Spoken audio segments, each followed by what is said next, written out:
కావాలి కావాలి కావాలి కావాలి చెలకు నీళ్లు కావాలి కావాలి కావాలి కావాలి కావాలి రైతుల ఐక్యత సాధిద్దాం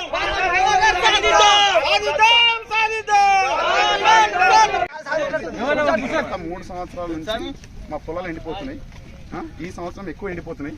5,000 నుంచి 15,000 ఎకరాలు ఉన్నాయి. 4 గ్రామాల్లో 15,000 ఎకరాలు. కసాన్పల్లి, మోతన్పల్లి, మాచన్పల్లి, పెద్దశివుడు, పోతంశెట్టిపల్లి, సారీ ఈ ఊరు కలిపి 15,000 ఎకరాలు ఉన్నాయి.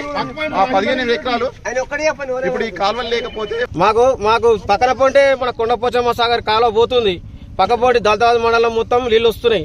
పక్కన ఉన్న మాకు ఒక 1/2 కిలోమీటర్ కాలువ తీస్తే మా గ్రామానికి ఒక గ్రామంతో 10 గ్రామాల ప్రజలు పంటలన్నీ బతాయి. ఇప్పుడు ఒక్కొక్క గ్రామంలో 200 నుంచి 300 ఎకరాలు ఎండిపోతున్నాయి. ఒక్కొక్క రైతు 2 బోర్లు ఈ వారంలోనే కసంపల్లి గ్రామంలోనే ఒక 50 బోర్లు వేసారు. ఒక్కొక్క రైతు 2 లక్షల నుంచి 2 లక్షల వరకు ఒక్కొక్క రైతు నష్టపోయారు.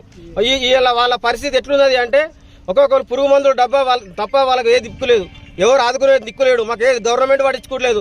ఒక ఎమ్మెల్యే గెలిచిండు, ఎమ్మెల్యేకు 10 సార్లు అది వినతి పత్రాలు ఇచ్చినాం, దండం పెట్టినాం, కాలు మొక్కినాం, ఆయన పట్టించుకోవట్లేడు. ఎంపీ సార్ వచ్చిండు, ఎంపీ సార్ కూడా 10 సార్లు చెప్పినాం, ఆయన సరే అన్నాడు, ఆయన పట్టించుకోవట్లేడు.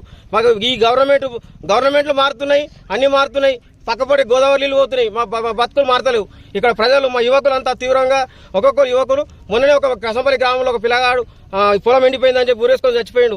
ఇట్లాంటి పరిస్థితులలో ఇలా ఒక్కొక్క రైతు పరిస్థితి చాలా ఘోరంగా ఉంది. దయచేసి ఈ ప్రభుత్వానికి కాళ్ళకు దండం పెట్టి చెప్తున్నాం. మా పరిసర గ్రామాలు 5-6 గ్రామాలు ఖచ్చితంగా మాకు పంట నీళ్లు ఇచ్చి